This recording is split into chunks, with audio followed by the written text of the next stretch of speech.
We will be spending the next 24 hours on board the Capital Limited Amtrak Sleeper Train, which will take us overnight through 5 states from Chicago to Washington, D.C., along the snow-covered Potomac Valley and Allegheny Mountains.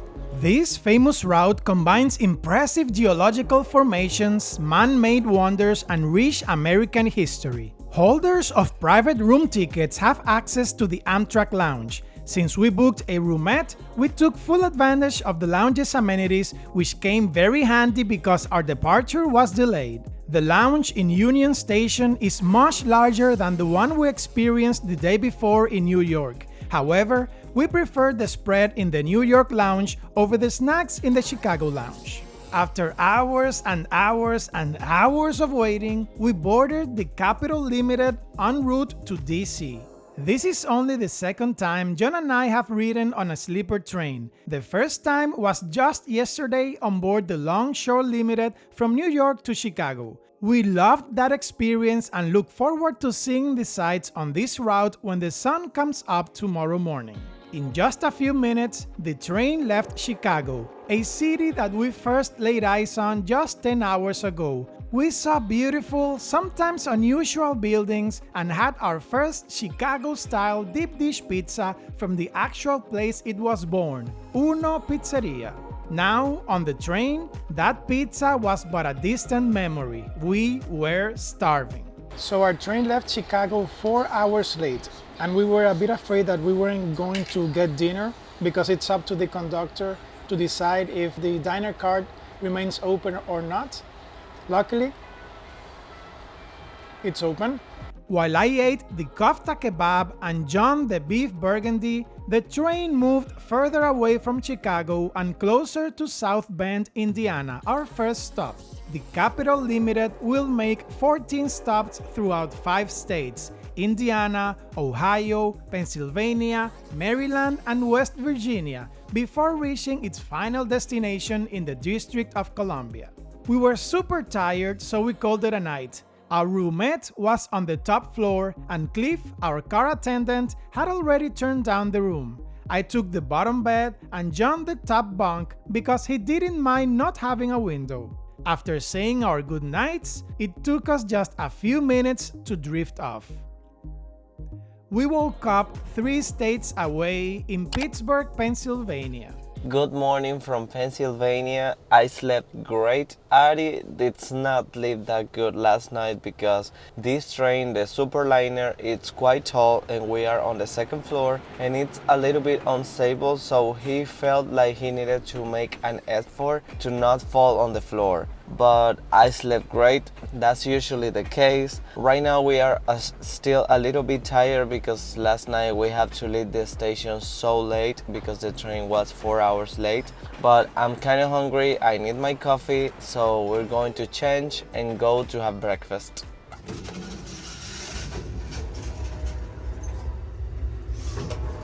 We sat in the dining car waiting for someone to take our orders as they did on the Lakeshore Limited, but soon realized we had to approach the counter to put in our order. If you know why the difference in service between the Lakeshore Limited Viewliner and the Capital Limited Superliner, please let us know in the comments below. Breakfast hit the right spot. I ordered every item on the continental breakfast and John the 3-egg omelette. The morning views of snowy fields and frozen lakes and rivers were stunning. Sitting down to eat in the train's dining car while conversing and enjoying the magnificent view has been one of the most relaxing activities of my life. After breakfast, we went to find the sightseer car, for which we were very excited after watching YouTube videos showing its panoramic windows, which are perfect for sightseeing. Unfortunately, the conductor informed us that this car had been removed for this trip, and he didn't know why. Needless to say, we were very disappointed. Now is the perfect time to do a quick tour of the features of our roomette. Now let me give you a tour of our room on board the train. We booked a roomette number 4. I'm going to compare it to the room we had yesterday on a Viewliner train We are on board a superliner. We are on the top floor, on the second floor, so basically we have a better view of the outside. I believe the windows are a bit bigger also than yesterday's room. The room is basically a bit smaller, so we have less room for our luggage and our coats, everything, less room to walk around. And the way the top bed is laid out, you see it's reclined upwards. On yesterday's train, the bed came down, so it went up and it gave you more headroom. Here, you basically have to be bent over, and only on this part you can be standing up straight. The seats layout, it's the same. The seats are very comfortable. I think these two seats are a bit bigger than yesterday's cabin, and these two seats recline and become the bottom bed, and this is the top bed. The top bed does not have a window. On yesterday's train you did have a window for that bed, so whoever sleeps there keeps the view during the night, but here only the person on the bottom bed gets a view. You can't see much at night, but it's nice to see. You don't feel claustrophobic without a window on the top. One thing I'm missing on this cabin is you have less control over the temperature of your cabin. On yesterday's train you had a lever here that you could open and close the air conditioning vent. Here you basically have access to that vent. You can open or close it on the ceiling for the air conditioner. The temperature, you set it here on this knob, basically only cool, normal or warm. On yesterday's cabin we had a full temperature range with a thermostat.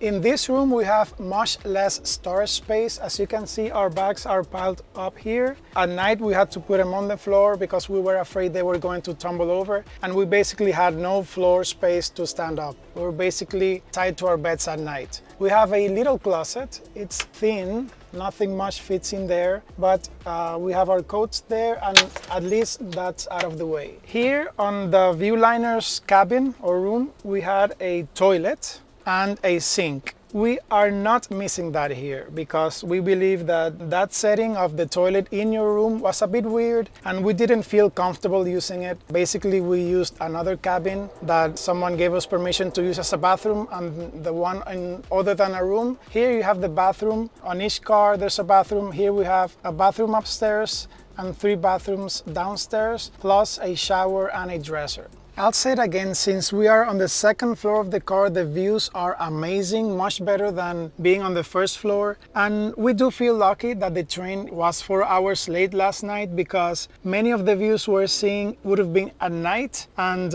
we wouldn't have enjoyed them as much. But even though we don't mind being late in Washington, D.C. because we don't have a specific time to be there, no one is waiting for us, we don't want it to be any more delays because we are only there for one night. It's Johnson's birthday and we want to experience Washington, D.C. at least a little bit. John went to the shower room to take a hot shower. My experience showering on a moving train the previous morning was not the most comfortable, so I decided against it and took a nap instead.